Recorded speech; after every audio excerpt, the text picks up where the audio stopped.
சுரா என்கிற இவரை 15 நாட்கள் நீதிமன்ற காவலில் வைக்குமாறு உத்தரவிடுகிறேன். இவ்வளவு நேரம் ஏன் பேசாம இருந்தீங்க? ஐயா, சட்டம் ஒரு இருட்டறைன்னு நான் சின்ன வயசா இருக்கும் போது எங்க அப்பா எனக்கு சொல்லி கொடுத்துருக்காரு ஐயா. கொஞ்சம் அசந்தாலும் சமயத்துல நீதிக்கே தண்டனை கிடைச்சிடும்.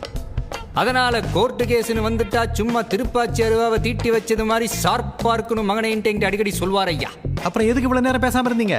இவ்வளவு நேரம் அறிவால தீட்டிக்கிட்டு இருந்தேன் ஐயா. அறிவை தீட்டிக்கிட்டு இருந்தேன் ஐயா.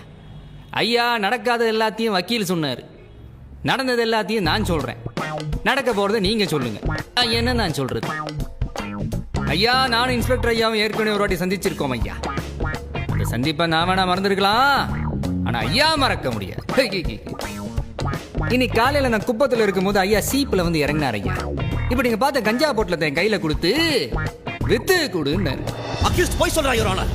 என்னவோ பண்ணிட்டான்டா, கேப்ல எங்கேயோ ஆப்பு வச்சுட்டான்டா. ஐயா, இவ்வளவு நேரம் வக்கீல் ஐயா பேசும்போது நான் குறுக்க ஏதாவது பேசுறேனா ஐயா? எனக்கு கொஞ்சம் முழுசா பேச விடுங்க ஐயா. சொல்லுங்க.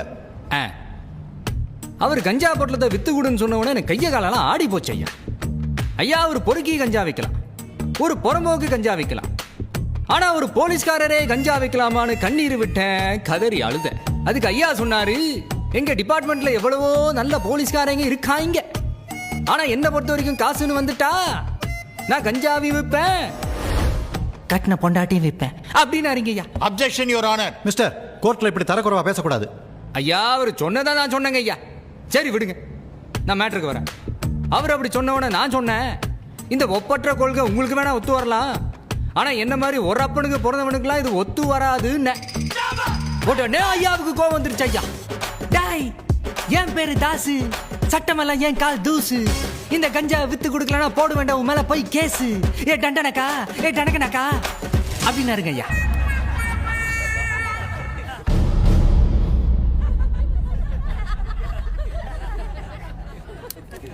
இப்ப நீ என்னதான் சொல்ல வர?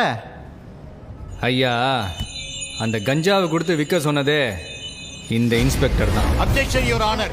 எந்த ஒரு ஆதாரமும் இல்லாமல் ஒரு கண்ணியமான போலீஸ் அதிகாரி மீது குற்றவாளி குற்றம் சுமத்துவதை ஏற்றுக்கொள்ள முடியாது. ஆதாரம் இருக்கு. இப்ப ஒரு வீட்டுல போய் சோதனை போட்டீங்கன்னா கிலோ கணக்குல கஞ்சா எடுக்கலாம். நோ நோ யுவர் ஆனர், அவன் பொய்ய சொல்லி கேஸ தசை திருப்புறான். அப்படியெல்லாம் நீங்க சொல்றதை கேட்டுக்கிட்டு ஒரு போலீஸ் அதிகாரி வீட்டில் சோதனை போடுறதுக்கு சட்டத்தில் இடம் இல்லை. அப்ப போலீஸ் நினைச்சா யார் மேல வேணாலும் கஞ்சா கேஸ் போடலாமா?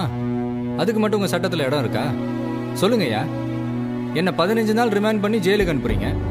15 நாள் கழிச்சு நான் குற்றவாளி இல்லைன்னு தெரிஞ்சா என்ன பண்ணுவீங்க? உங்களை விடுதலை பண்ணுவோம். அப்ப எந்த தப்புமே பண்ணாம 15 நாள் ஜெயிலுக்குள்ள இருந்தனே, அதுக்கு உங்க சட்டம் என்ன பதில் சொல்லும்? நான் ஜெயிலுக்கு போயிட்டு வந்தவன் தெரிஞ்சா எவனும் எனக்கு வேலை கொடுக்க மாட்டான், எவனும் எனக்கு பொண்ணு கொடுக்க மாட்டான், இந்த சமூகமே என்ன ஒதுக்கி வைக்கும். அது உங்க சட்டம் என்ன பதில் சொல்லும்? என் படத்தை போட்டு இவர் நல்லவர், எந்த தப்பும் பண்ணல, தெரியாம இவர் மேல போய் கேஸை போட்டுன்னு போஸ்ட் அடிச்சு விட்டீங்களா? போஸ்ட் சாரி சொல்லுங்க ஐயா.